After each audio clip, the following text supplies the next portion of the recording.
Okay, so part two now. We're gonna go into the second part of where your golf swing is going to be. Welcome back to my channel. First time here, like, subscribe, and share. If you haven't seen the previous one, go back and watch that one, as this is part two now of a Mythical Perfect Golf Swing, where I'm gonna put you in the second place and then go from there, okay? So we made our little micro move from left to right, and from right here, the weight is already starting to get to the left. So when this happens, and things can go wrong right here, is the arms from here, this is what I call almost like the crossroads, okay? So when I'm here, crossroads happen is that now hands and arms can become independent and lift, because of your current fitness level, possibly, this shoulder doesn't like to move. It doesn't like to move because it's much easier just to collapse and do this. Or if you've been told to tuck your arm in, you can never make your shoulder turn without some kind of weird manipulation. So once you're here in this position, now the club will have, and I want you to understand this too, the wrist cock is built in with this golf swing where the toe is up. As you complete it, you'll see what I'm talking about. So we got it the 9 o'clock type position right here. Okay, so arms and chest and body is turning, okay, like so. And so I loaded up my weight into my right leg right here. And right here, the golf club, so you can see how my hands are not cocking, because I don't want to add knuckles, take knuckles, or anything like that. So as I'm getting up here to the top of the golf swing, you'll see that my shaft matches my hand, matches my forearm. This part right here matches my spine. These are all correct positions from here. And I want you, if you can, especially if you're older, and a lot of my viewers are older, it's much easier for you to make this position here by letting the heel come up. So you'll see how we've practiced a little bucket motion. We've taken it to the side, the weight's in the right leg, and right here you'll start to see how the leg starts to straighten because the weight is pushing me back over to the left. So that is what finishes the wrist cock, and my heel coming up allows the turn to finish happening. So because since there is a shift and a turn, everybody else thinks what I'm saying is shift and turn. Now the golf club is behind you, okay? So when I go here to the side and my heel comes up, and you can imagine right now that I have that little bucket in my hand, okay? So my wrist didn't do this, didn't collapse here. So from right here, I'm already, because there's force before motion, and because you can kind of see this, you can kind of see this right here. I'm kind of exaggerating the bucket motion this way to where you can see the more force. So the weight is left to right, back to 9 o'clock, and right here, it's already, you can already see how the leg is straightening and pushing me while my golf club is going back. So when my golf club goes back right here, I'm in great position now to allow the pressure. So that means that the top of your backswing really is, for most people, gonna be about 9 o'clock right here. Right about 9 o'clock, you'll start to see the weight start to go.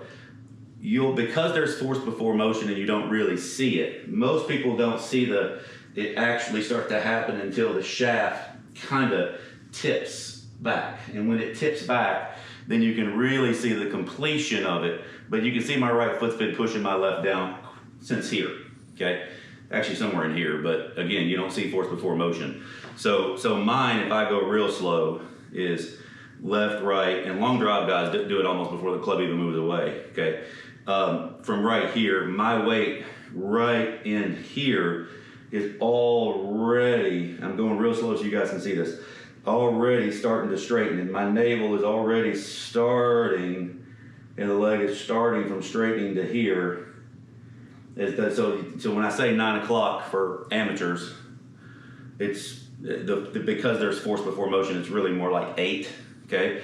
So that's the top of your backswing, So if you don't do this, so how is that possible, right? Well, because if you don't do the shift left to right first, which is that little bucket motion. So as my weight is going left here, my weight is right before this moves away, not with it.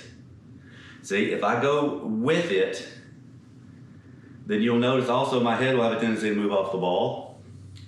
And I've loaded all my weight into my right leg, which will now put you over here. That's what people are trying to teach, see? So now the top of my backswing is, well, whenever I want to bring it back down, right? And I'm gonna have to use force to do it.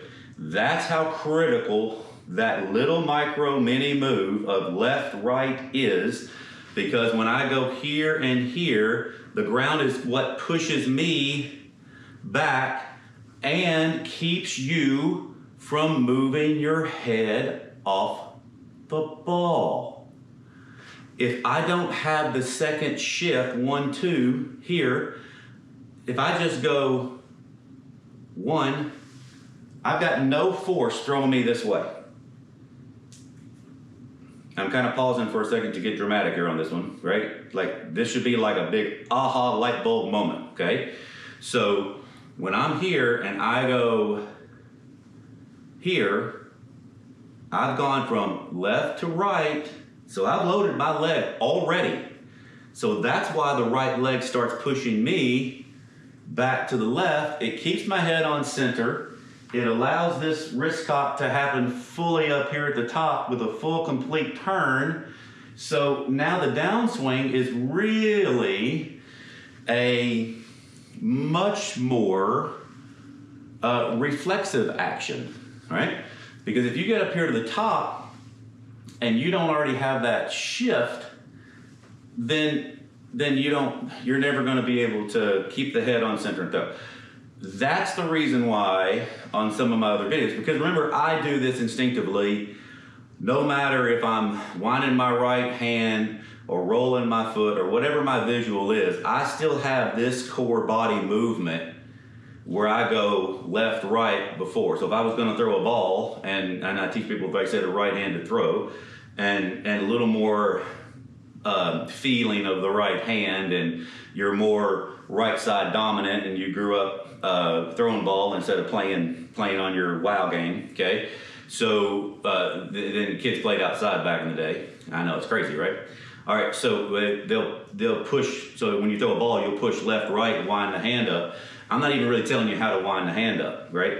But you'll see how your weight is already going from right, left, and that's what makes you have massive speed and be able to unwind and throw, okay? And keeping your head on center. So that's instinctive, and that's why I feel like the underhand throw resonates with so many people, because if you did go up throwing a ball, you just didn't do this, okay?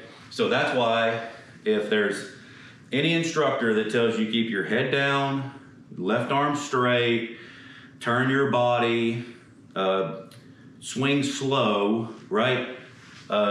Just run from them, okay? If you see this, you'll understand why, because they have no clue about ground pressure, moving the golf club, moving your weight from back left to right. If you try to just turn your body, you'll never have that. If you just try to move your hands and arms by itself, you'll never do that. So when I'm teaching people how to swing the golf club and wind their hands up, they've already got this natural shift without me having to without me having to say anything about that. Or that's something that as they progress with their hand action, then I start getting them to get the feeling of that, okay? So I want you to understand that. All right, so let's get back to the top of the golf swing, and we're gonna check some positions. So when you get up here to the top, you should be able to, from right here, you already have pressure going into your left toe. So it's gonna, and you can see how my knee's gonna increase. So if you're up here to the top and you're weightless, that's not what I want. Your weight should already be pushing into that left toe, because the very first move now is the left heel will slam down, and when it slams down, that's what creates torque. That is both legs and knees being parallel to each other, and that's how you create torque.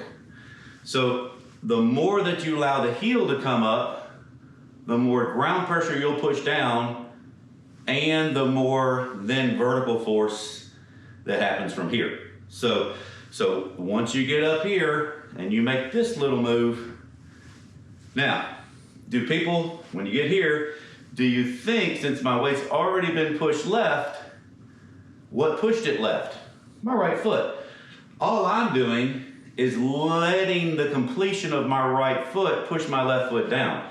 So I'm not going up here to the top weightless and then push my foot down. That's not what I'm doing, okay? Again, 1, 2, left, right, club moves away, club's already going back left, puts pressure into the ground. From here, you can already see how the right leg's already pushed me down. That's now gonna straighten, and when that straightens, that's what brings me into this position here. Okay, and this position here is gonna be totally different, and we're gonna talk about that one on my next one. All right, so again, these are all detailed. You guys should be all geeking out. Hopefully have your popcorn, have a golf club in your hand, get in front of a mirror, and all that. And this is the last little part of this. I mean, I'm gonna go through 3 more things, but I think hitting lots of balls endlessly on the driving range is just asininely stupid, okay? And I'll go right out and say that. I do not minimize hard work. That's crazy to think that, okay? I want you to do this slow motion in front of a mirror and retrain your movement patterns, then let the ball get in the way, then go to the driving range and then work the little small shots that we'll get into, and then the full swings and all that. Because our brain is so good that I can hit a golf ball dead straight with many different moving angles and you don't know what you're doing, okay? So, and I see it all the time on the driving range, horrible motions, but it works, what, 30% of the time, 40% of the time? And you think hitting more range balls, you're gonna groove it in the dirt, you're gonna get it, you're gonna find it, you're gonna find it, and you're not going to find it. You have to retrain your body and how it moves in space and then let the ball get in the way, okay? I've once shot under par with my eyes closed. I'm not having to find the golf ball with my eyes, right? So I know Bryson DeChambeau did a whole thing where he swung like 100 and, I don't know, his regular swing, 130, 40 miles an hour, dead straight with his eyes shut. Why? Golf pros do that. Why? Because they have the correct sequence of motion that they like, and they don't ever have to find the golf ball with weird movements and ticks and tricks and all that. So you guys asked for the real deal, and you want to know where all these positions are as you're swinging a golf club. This is how you learn. All right. So check me out at rkswingking.com for Zoom golf lessons, because 99.999, almost 100% of you are not doing what you think you're doing. And so for me to Zoom, I can tell you exactly why or what you're doing. And my membership site, which is one of the best deals on the planet, in my opinion, is you send the video to me, I make a little voiceover, and then make a personal video for you. You can do that up to a couple of times a week, which is super value, and I'm here for you. All right, everybody have a great day, and we'll be on to part 3 on the next one.